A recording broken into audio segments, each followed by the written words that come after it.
বহুল আলোচিত সেনাবাহিনীর অবসরপ্রাপ্ত মেজর সিনহা মোহাম্মদ রাশেদ খান হত্যা মামলায় টেকনাফ থানার সাবেক ওসি প্রদীপ কুমার দাস ও পরিদর্শক মোহাম্মদ লিয়াকত আলীর মৃত্যুদণ্ড বহাল রেখেছে হাইকোর্ট। একই সঙ্গে মামলার আরও 6 আসামির যাবজ্জীবন কারাদণ্ড বহাল রাখা হয়েছে। সোমবার বিচারপতি মোহাম্মদ মোস্তাফিজুর রহমান ও বিচারপতি মোহাম্মদ শগীর হোসেনের সমন্বয়ে গঠিত হাইকোর্ট বেঞ্চ এ রায় ঘোষণা করেন। 2020 সালের 31 জুলাই রাতে কক্সবাজার টেকনাফ মেরিন ড্রাইভের শ্যামলাপুর চেকপোস্টে পুলিশের গুলিতে নিহত হন মেজর সিনহা। করোনা মহামারীর মধ্যে ঘটানো এই হত্যাকাণ্ড দেশজুড়ে তীব্র আলোড়ন সৃষ্টি করে। অভিযোগ ওঠে, আইন শৃঙ্খলা রক্ষাকারী বাহিনীর কিছু সদস্য তাদের ক্ষমতার অপব্যবহার করে এ হত্যাকাণ্ড ঘটিয়েছেন।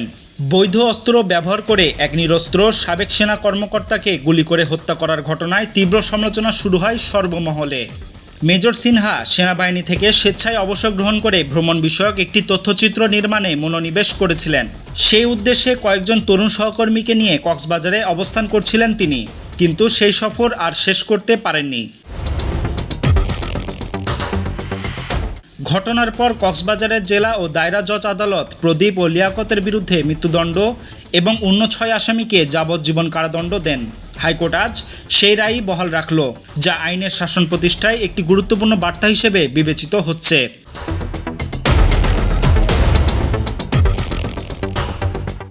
নিউজ ডেস্ক, প্রতিফলন।